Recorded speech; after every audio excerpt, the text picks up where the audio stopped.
Well, welcome to FinTech Impact. I'm your host, Jason Pereira.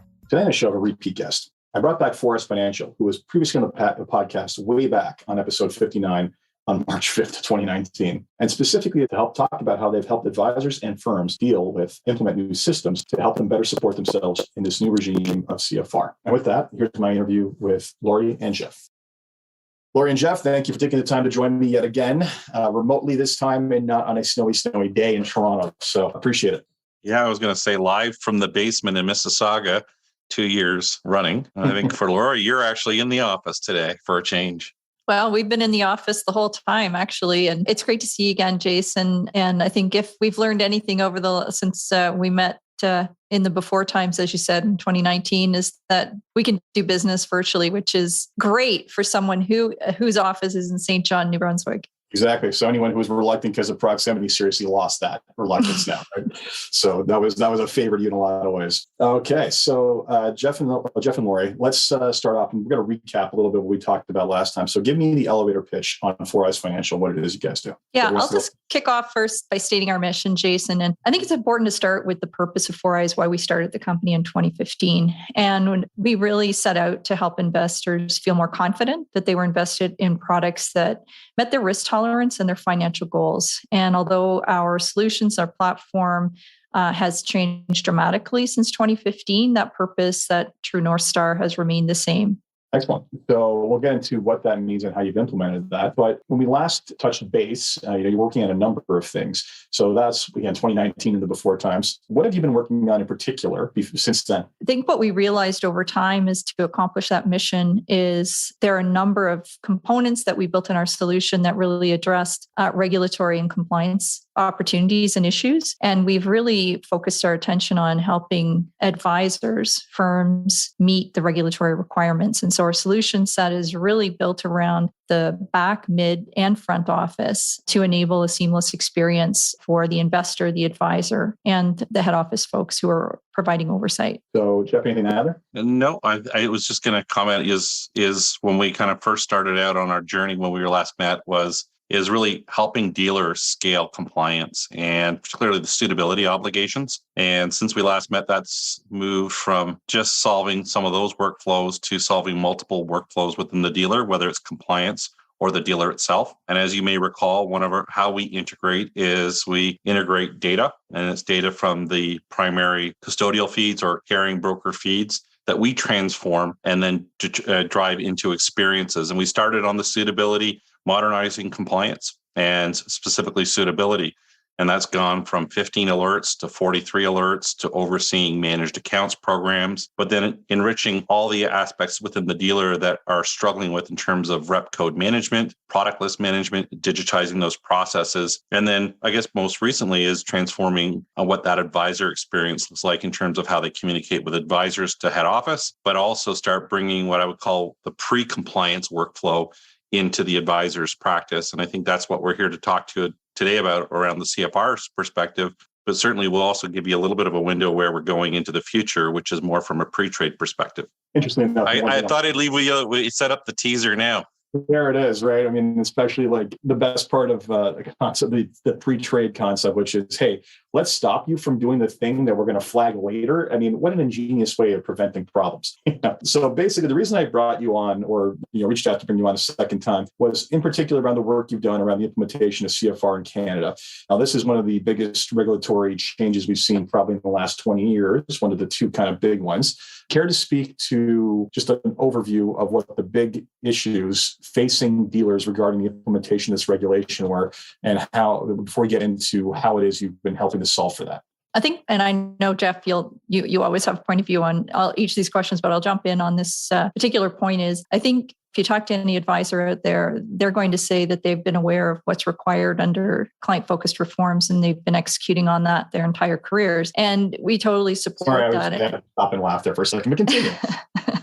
So, they should be, because these are not new ideas, right? These one could argue that these are well-known policies, regulations, actions, activities that people have known for a long time need to be part of their practice management. So, I think what we believe is the really significant impact of the CFRs is that now there is a codified way to actually enforce those policies, regulations, ideas. It's more clear on how the enforcement is going to look. And so that, of course, when that happens in any aspect of our lives, people take notice. And I think from the dealer firm perspective, it's about, okay, how are we going to really show our work around this in a scalable way? And I think that is when we looked at the opportunity with our platform, our open architecture, the way we use data, we looked at the CFR requirements and said, we can really help firms to scale the requirements so that they can demonstrate that they're meeting the obligations that are being put in front of them.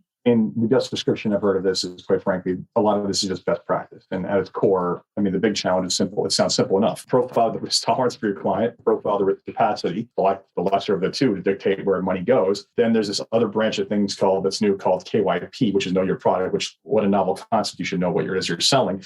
And then those two meet suitability, where you refer a client, where you recommend something in your KYP shelf that matches up with the client's risk tolerance and profile, thereby meeting suitability.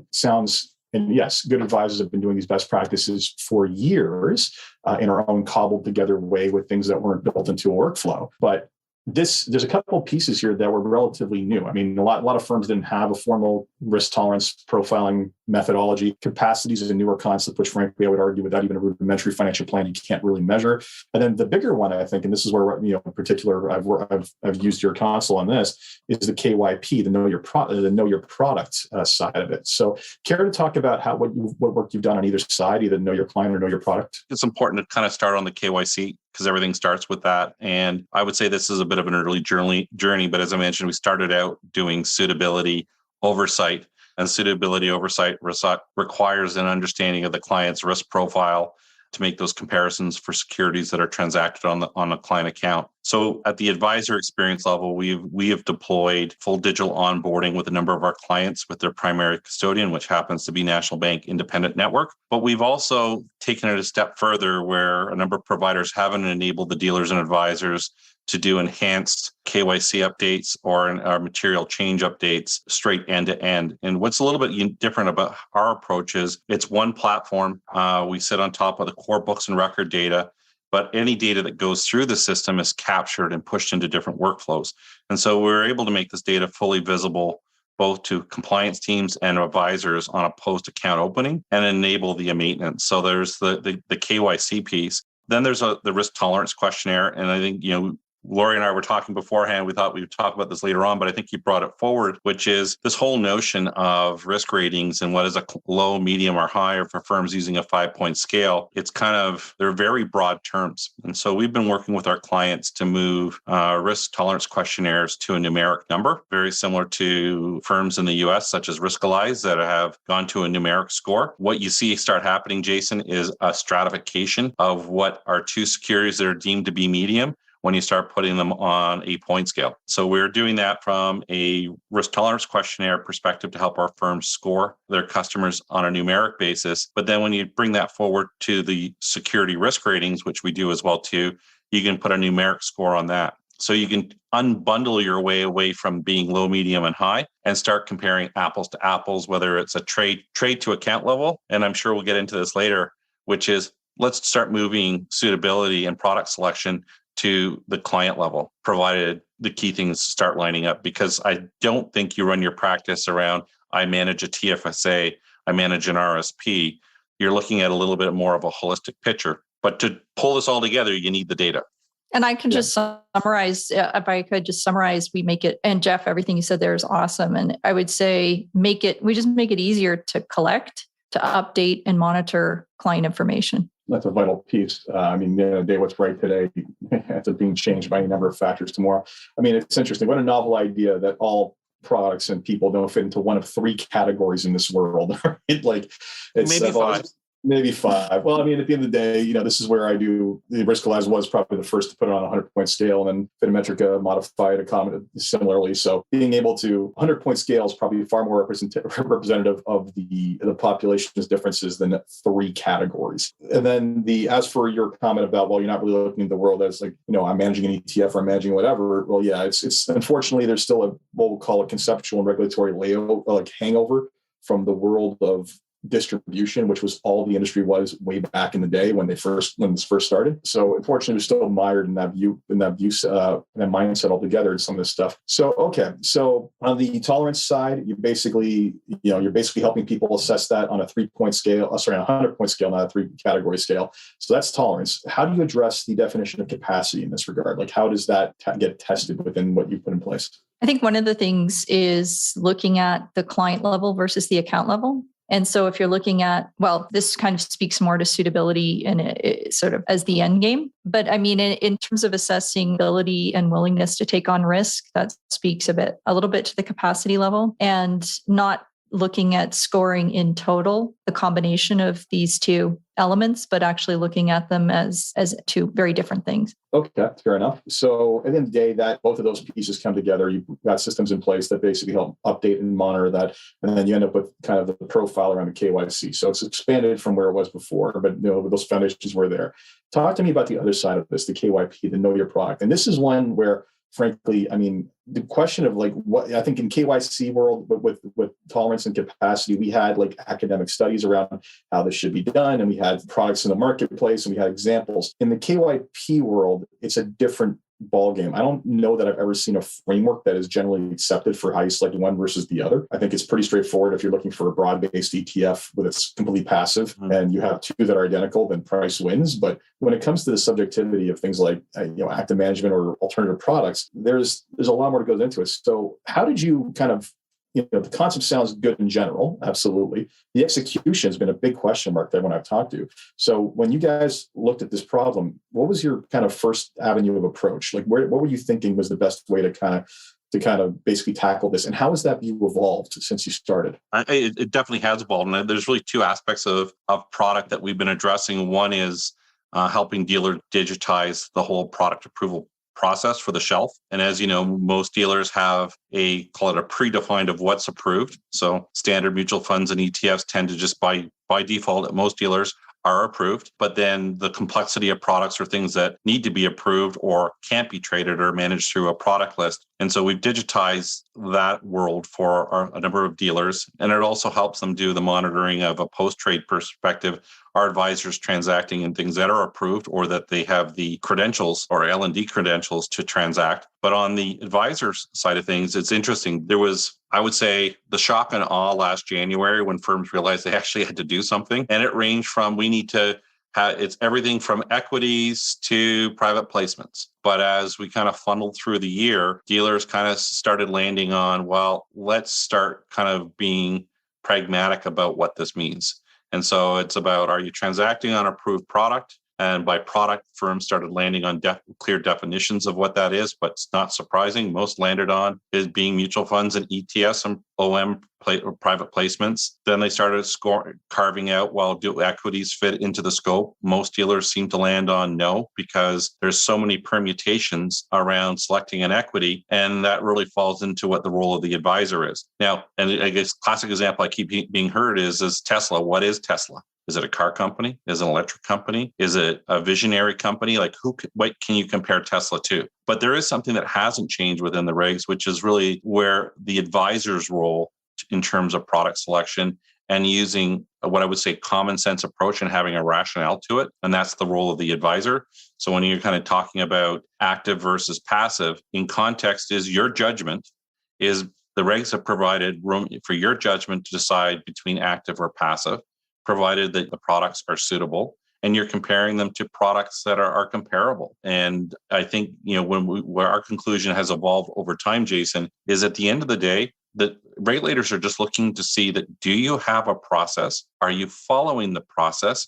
And can you show it to me? And Lorie said earlier on, is what has changed from KYP perspective? Because you had all those requirements before. But I think where the sensitivity is regulators have put everybody on notice, is I'm actually going to come and audit those processes. And they're not going to be done in semi-annual or annual branch audits or advisor audits. I want to see this in real-time action. And then that starts creating the temperature to go up for dealers saying, how do I do this? And then that creates the tension between advisors and dealers around, what are you doing in my practice? At the same time, the dealer has regulatory responsibilities. Yeah, I mean, and I've, many advisors have come to me about how do I comply with this. And my first stop is always, can you actually document how it is you go about designing a portfolio? Like that's the first stop. Like if you can't put that down in a couple pages and explain the methodology for what, how do you determine the allocation, then how do you determine the components, and then what do you look for in each of those components, and be able to document that and not just work backwards from, I like fidelity, so I'm going to basically work backwards to this fidelity fund. Like sincerely have this framework for how you're going to run money. If you can't document that, you will get a problem. If you can document that, then and actually just put it on paper and just show that you implement that consistently, like you're bulletproof under this one, right? It's really not that hard. So that diatribe aside, let's talk about how you've helped provide tools for this. So you're saying it's got to be done in real time and demonstrate that it's being done basically every time a recommendation is being made. Short of me keeping notes, what exactly have you put in place to help track this and make sure that we're in compliance? And see, Lorie, so I wasn't sure if she was going to run with this. So what we've done, Jason, is we've implemented a solution to help advisors go through a workflow to assess product selection for mutual funds and ETFs. That search function can be tailored to the firm's approved shelf or open. And it's a standardized workflow that allows them to come to a determination and show their work on the back end. So Canadian mutual funds, North American ETFs is the space that we've been playing in. What we've been doing that is unique for dealers is we've been integrating that workflow with the book of record data. So there's different approaches to integration. Some have been siloed approaches for advisors to log in, implement client profile, and then do a workflow. Our approach is, because we're one platform, we integrate with the books and record data, is we've made all this information relational around the client contact card that is the same client contact card that's reflected on the book of record. And all those notes and attestations then follow that record and are fully visible to the dealer. And in addition,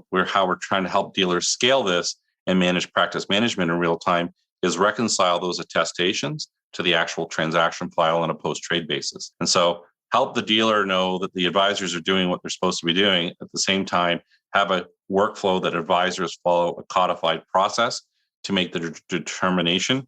What we did learn kind of through the process is that when you're comparing securities, it's not necessarily on price. It's not always on performance. There could be factors in those searches or comparables where advisors are selecting a product because they like the manager. And to your earlier point is they want an active style as part of their investment, call it structure of the portfolio. And so we've made room for advisors to be able to put free format in their rationale for why they're selecting a product, and provide it fits the suitability profile of the dealer and the dealer is acceptance of the rationale, they can select products that are not necessarily based on best MER or best performance because they may be part of a broader makeup. And that's the determination, that's the judgment that you use every day in selecting products for your customers. Yeah, it's funny. When I first read the regulations, I finished reading them and then emailed dealership management and said, so this is either going to be the single biggest pain in the ass of my life, or I'm going to have to bleep that out, or I have to put like swearing warnings, or it's going to be a workflow. And frankly, there is zero reason. This is just an information problem, essentially, right? It's, hey, what is my process? The process definition actually happens outside of your tool, quite honestly.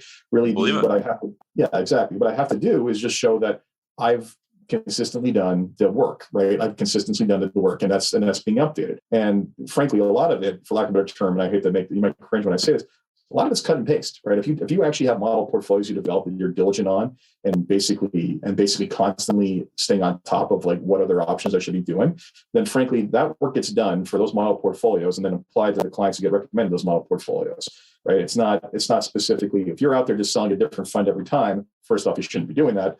Second, like, good luck to you under this current framework.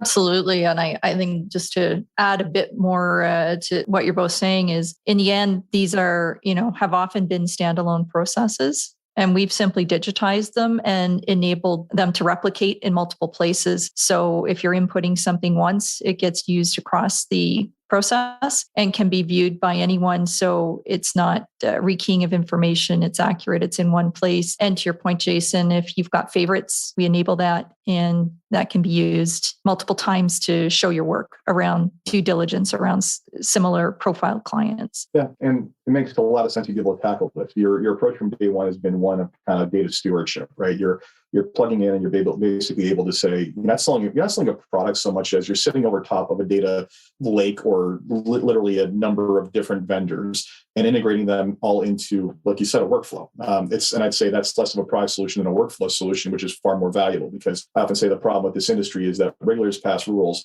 dealers then basically use the least amount of friction to get it done, which is to give advisors more paper and work. And then no one ever looks at the entire experience of what it is to get this done, and then complains that, hey, we can't comply or we can't make sure our advisors comply. The only solution for that is actually digitizing the workflow as you've done with countless different integrations. So it doesn't surprise me this is someplace that you guys went heavily into, given that's where you started. So that's the current situation. And these are version ones, right? Like, let's be honest, like KYP products, I haven't really seen them exist elsewhere. So we're in version one. So I'm sure that there was the MVP product and then the original go-to-market product. Where do you see it going from here? Like, where do you see that product or those solutions expanding out to help enable advisors not get crushed by both this and future ongoing regulation? Yeah, I think there's a couple things. We've alluded to, how do you take product selection to a pre-trade basis? And because in order to do that, you have to have, call it, the core plumbing in place, which is data. And so the platform can help firms organize the RTQ and score it to 100. We have risk scoring within our applications that are proprietary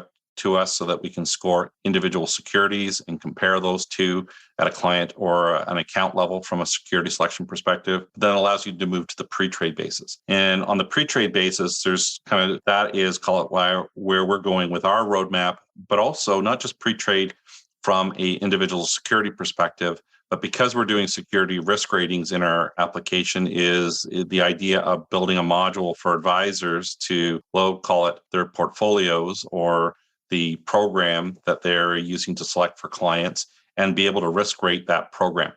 Now, we're doing it today for dealers, for OM products that advisors are creating, and it's being done within our application. But what we're seeing is dealers and advisors would like to have some type of tool on the front end that creates that alignment of the suitability risk scores that the firm is using in the creation of the products that they're using to distribute to their customers or being approved at the dealer level. And so we want to help automate those processes, but then also provide the insights when there's changes to the underlying products. And so that's roadmap, but I think there's a baseline that we've been focused on, which is, call it, version one. We're now in version 2 of the compliance software, but I think advisors will be telling us where the MVP needs to go to. And that's the real feedback, the juice, the real insights that we're looking forward to have our clients facilitate between advisor and the dealer experience to bring back that information to enrich the product. Yeah, and that's great. I agree with that, Jeff. And I think one of the things that we do really well, Jason, is that we accelerate that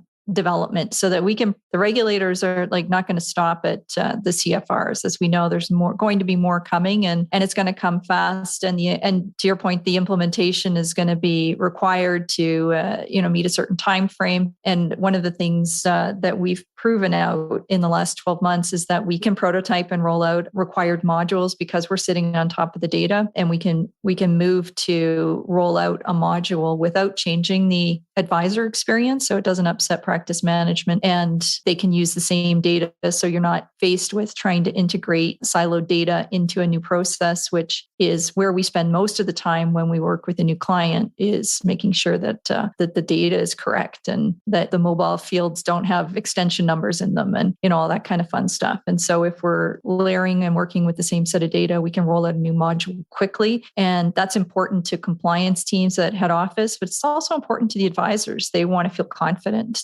to your point earlier in the conversation, that they're actually meeting expectations. It's interesting. You said up front, Jason, you kind of commented, what's one of the things that we learned through this whole process for CFRs? And I think it's kind of, even as our company has evolved, is the state of data in the industry and the integrity of data. And let's just call it like it's dirty and not structured at the way it should be. CFRs, I think, has forced a lot of senior leadership teams, not just compliance people, but people at the top of the house, realizing that things need to be done differently if they're going to scale and make money. The purchasing of endpoint solutions or running processes off of macros and screen scraping to solve one particular regulatory problem is probably going the way of the dodo. If I think about the amount of stress that firms had in just reconciling last KYC update, which they believed their custodian was maintaining for them, which turned out it wasn't, because every time they updated an address, that was assumed to be a material change update in the update field. And so there is some structural issues that have been identified with CFRs that I think firms are now going back and saying, how do we clean up our data? And then how do we have processes to maintain much more structured data going forward? Because as you know, to be in a digital world, to actually drive insights and not just kind of push data between systems requires clean data.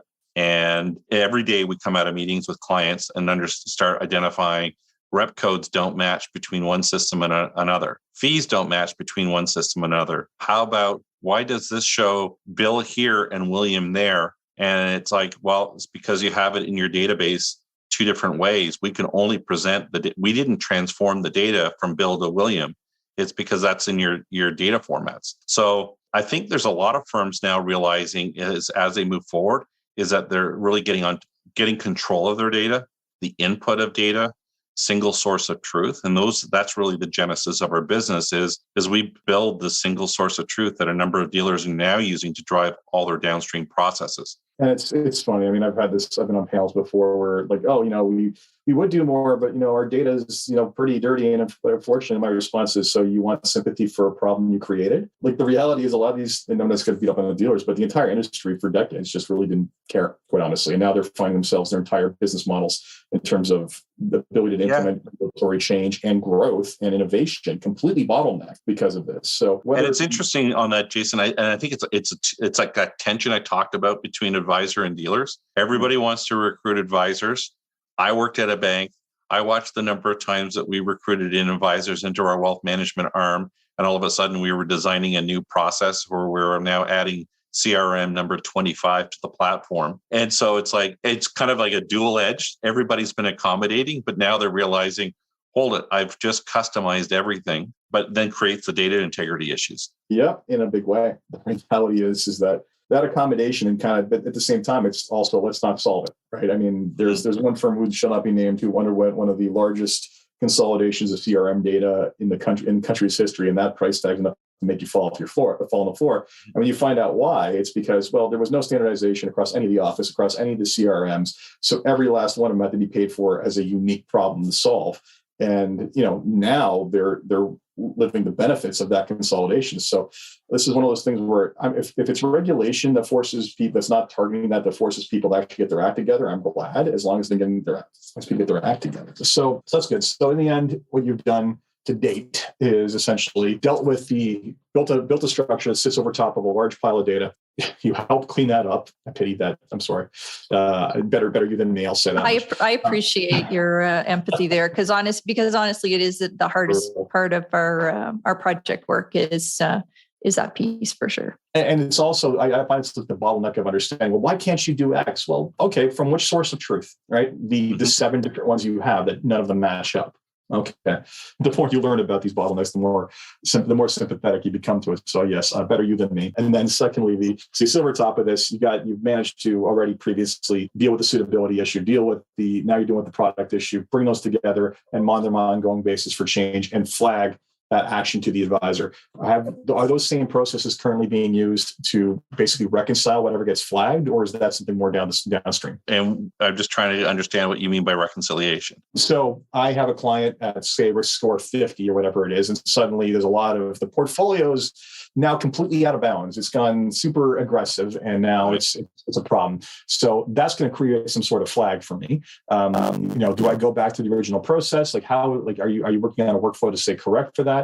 Is that something you see as part of your offering going forward? Yeah. So in our offering is we do provide the ability to provide that drift monitoring. So client account or client portfolio versus a client risk score. So that's how we tie together the two numbers together. So on a 0 to 100 basis. So we can provide an advisor an indication, are they red, orange, green? Where are they sitting in terms of the spectrum of that client portfolio? And can they take on or take off risk? From the road forward, we're digitizing the process for KYC maintenance for material and non-material changes, and that will help the dealer scale, but also help the advisor digitize those workflows. And then in that is I know that enhanced, call it supervision of, call it elderly clients is becoming a bigger issue. So we're looking at how can we help enable the system to be a little bit more intelligent to flag areas that might be of concern. But these are kind of what I call skunk works, because what are those data elements that would trigger a consideration other than just age? And frankly, if you're just chasing on age in a few years, every one of an advisor's customers are likely going to be over age of 65. So they can't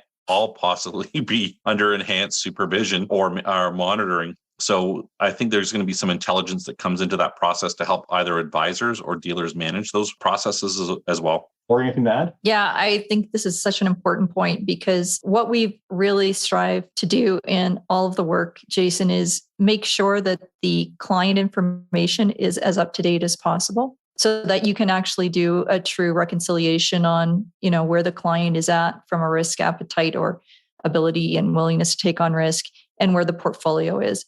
And so Jeff's point is excellent. It can't just be on one variable. People are more complex than that. I have a neighbor who's in his 80s, and he has a huge appetite and a capacity to take on risk. And he was sharing with me just last month that his advisor was discouraging him from making certain selections and really trying to talk him out of it. And he's like, just because I'm old doesn't mean that I am not interested in investing in some different areas. And I'm curious, and cognitively, he's sharper than I am. And so I think there's a lot that goes into it. And this is really the future of the platform that we've built, is immediately being able to update information so that you have a full capture of not just things like product risk ratings, which are important. That's a beginning point, but also looking at the portfolio and looking at the person in their, their totality, not just one element. Absolutely.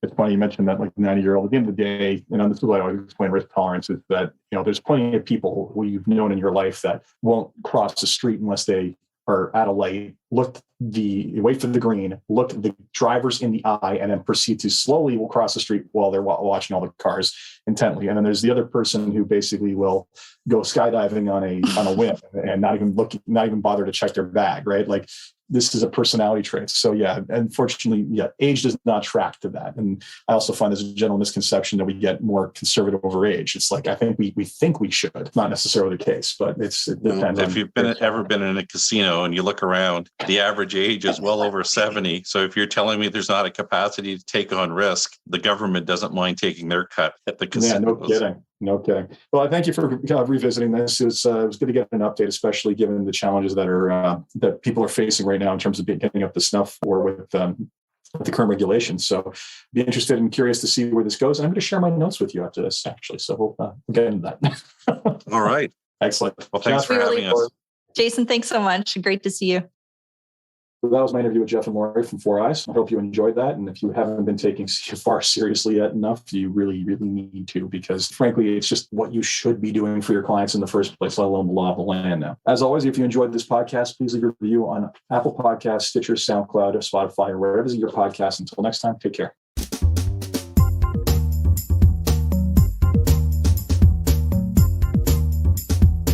This podcast was brought to you by Woodgate Financial, an award-winning financial planning firm catering to high net worth individuals and their families. To learn more, go to woodgate.com. You can subscribe to this podcast on iTunes, Stitcher, and Google Play, or find more episodes at jasonpereira.ca.